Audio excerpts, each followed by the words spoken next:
విశాఖ వేదికగా వైసీపీ తీరుపై తీవ్ర స్థాయిలో ధ్వజమెత్తారు చంద్రబాబు. ఎవరో గులకరాయి వేస్తే దానిని కూడా రాజకీయం చేయడం హాస్యాస్పదమన్నారు. ఆన్లైన్ పేమెంట్లు లేకుండా మద్యం విక్రయాలు చేసి కోట్లు దండుకుంటున్నారని ఆరోపించిన బాబు ఫ్యాన్ పని అయిపోయిందని వ్యాఖ్యానించారు.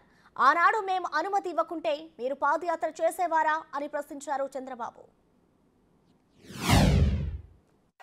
నిన్న సాయంత్రం నుంచి చూశాను, ప్రతి ఒక్క పేటీఎం బ్యాచ్ కుక్కలు ఉంటాయి, కొన్ని పేటీఎం కుక్కలు మొరగతానే ఉంటాయి. ఇవి ఏం మొరగతారో కూడా తెలియదు కుక్కలకి. ఇష్టానుసారంగా నేనే కారణం అంట. నీ మీద రాళ్లు వేయించాల్సిన ఏది గులకల వేయించాలా నీ మీద? నేను నీ పోలీసులయ్యా, నీ కరెంటు డిపార్ట్మెంటు, నీకు సిగ్గు లేకపోతే నువ్వు ముఖ్యమంత్రిగా రాజీనామా చేయి. 1 గంటలో ఎట్లు ఇవ్వాలని అడ్మినిస్ట్రేషన్ ఇచ్చే సత్తా నాకుంది.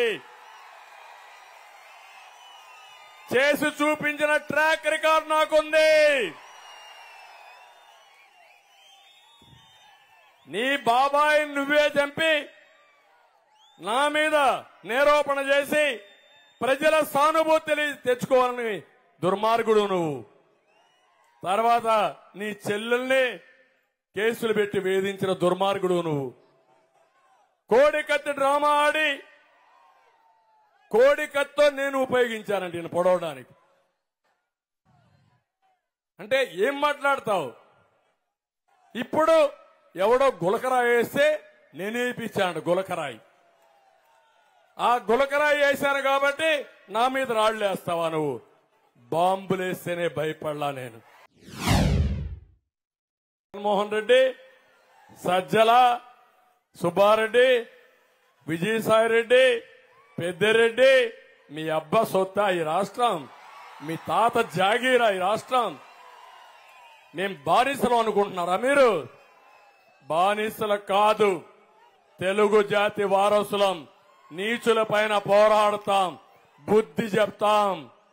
ఆ విషయం గుర్తుపెట్టుకోమని హెచ్చరిస్తూ, కష్టపడడం కాదు ఇష్టంగా కష్టపడతా. నా నిజాయితీతో మేమందరం కలిసి ఈ రాష్ట్రాన్ని ముందుకు తీసుకుపోతాం.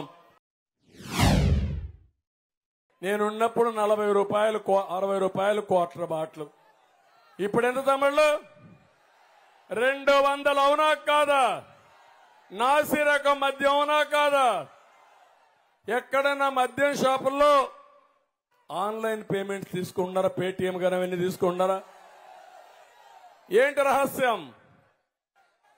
140 రూపాయలు ఎవరికి పోతా ఉంది? ఎవరికి పోతా ఉంది? దీన్ని మనం సమర్థించాలా అని మిమ్మల్ని అడుగుతున్నా. నాణ్యత లేని మద్యం, నాసి రకం మద్యం ఇష్టానుసారంగా లూటీ చేసి వ్యవస్థను భ్రష్టు పట్టించే పరిస్థితికి వచ్చాడు జగన్మోహన్ రెడ్డి. నీ ఫ్యాన్ అరిగిపోయింది, తిరగడం మానేసింది.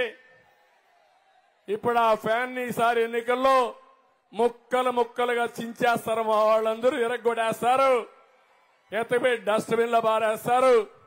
నువ్వు ఒక పని చేయి, గొడ్డలు తెచ్చుకో, నీ సింబల్ గొడ్డలుగా మార్చుకో, అప్పుడు నీ ఓట్లు వేస్తారని చెప్పి భయపడతారా అని మిమ్మల్ని అడుగుతున్నా. ఆ రోజు నేను పాదయాత్రగా అలో చేయకపోతే ఏమయ్యా తిరిగేవాడా ఈ ముఖ్యమంత్రి? ఎన్నికల ముందొచ్చి నెత్తిన చెయ్యి పెట్టి నిమిరి బుగ్గలని చేతులతో రుద్ది ముద్దులు పెట్టి ఇప్పుడు పిడిగుద్దులే గుద్దులు. 5 ఏళ్లుగా అతని దెబ్బలకు తట్టుకోలేక ఆత్మహత్యలు చేసుకున్నారు. చాలా మంది బాధపడిపోయే పరిస్థితికి వచ్చారు.